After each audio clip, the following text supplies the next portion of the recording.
যখন হুজুরের কাছাকাছি আসছে, হুজুর কইছে তুমি কি চাহতা হো, কয় তুমি আল্লাহর কাছে কি চাও, কয় মে খুশিয়া মানতা হো, মানে আমি বিসি চাই বিসি। আল্লাহর কুদরতে তার দুইটা দুইটা শরীরের মধ্যে বিষ হয়ে গেছে। এখন বেচারা ভয় পেয়ে গেছে, সিরিয়াল শেষ, এখন তো দে সারা শরীর এই দুই বিসি, এই বিসি, দুই বিসি, সব জায়গায় বিসি। এখন হুজুরে মাছ চায়, হুজুর আর কমু না, একটু দোয়া করে দেন আরো 1 বছর। দোয়া সিরিয়াল শেষ, আর কতদিন, আরো 1 বছর। এখন কি করবে এই বেচারা, পুরা শরীর বিসি দিয়ে ভরে গেছে গা।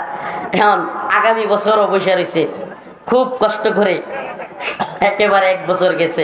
এখন এই বছর আর রাগারাগি করে নাই, সিরিয়াল পাইছে, হুজুরের কাছে আসছে। হুজুর কইছে মে তুম কিয়া চাহতা হো, মে চাহতা হো মে কুশিয়া চলা যায়, মানে আমার এই বিসি চলে যাক। এখন হুজুর কইছে আল্লাহ আর সব বিসি চলে যাক। এখন দেশে লগের দুইটা গেছে।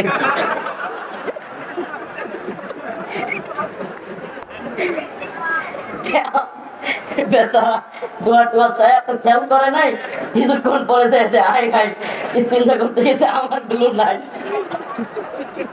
আমার দুইটাও নাই।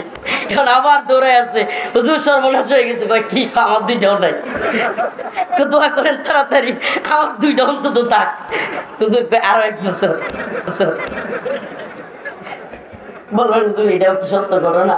বুঝানোর উদ্দেশ্য ভাই, আমরা হুজুরদের মুখে শুনছি তো। এখন পরের আরেক বছর গেছে, এখন হুজুর তুমি কি চাও, দুই ঠিকঠাক আমার দুইটা ঠিক থাকলে আর কিছু চাই না, মৌলবি হইতে চাই না, বিসিরও দরকার নাই, আমার দুইটা ঠিক থাকলে।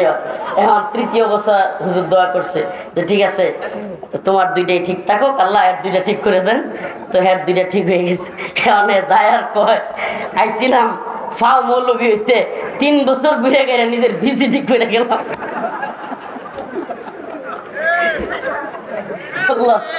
3 বছর ঘুরে কি করলাম, নিজের 2 বিসি ঠিক করে গেলাম।